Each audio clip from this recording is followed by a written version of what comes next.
అనుపల్లవి serial మధ్యాహ్న వేళలో ప్రసారం అవుతూ సెకండ్ జనరేషన్తో సీరియల్ సక్సెస్ఫుల్గా రన్ అవుతుంది. అనుపల్లవి సీరియల్లో అనుష క్యారెక్టర్లో నటిస్తున్న అనుష అందరికీ సుపరిచితురాలే. అనుష అసలు పేరు వినీత.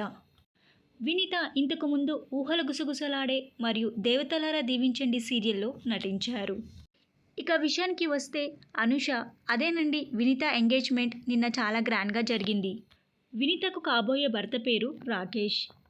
వినీత మరియు రాకేష్ల ఎంగేజ్మెంట్ ఫొటోస్ని చూసిన ఫ్యాన్స్ వినీతకు సోషల్ మీడియా ద్వారా congratulations made for each other అంటూ కామెంట్స్ చేస్తున్నారు. వినీత ఎంగేజ్మెంట్ ఫొటోస్ని ఈ వీడియోలో చూసేయండి. మన ఛానల్ ద్వారా వినీతకు కంగ్రాచులేషన్స్ తెలుపుతూ ఈ వీడియో మీకు నచ్చినట్టయితే లైక్ చేసి షేర్ చేయండి. ఇలాంటి మరిన్ని లేటెస్ట్ అప్డేట్ కోసం డ్రీమ్ తెలుగు ఫ్యాక్ట్ ఛానల్ని సబ్స్క్రైబ్ చేసుకొని పక్కనున్న బెల్ ఐకాన్ని యాక్టివేట్ చేయండి.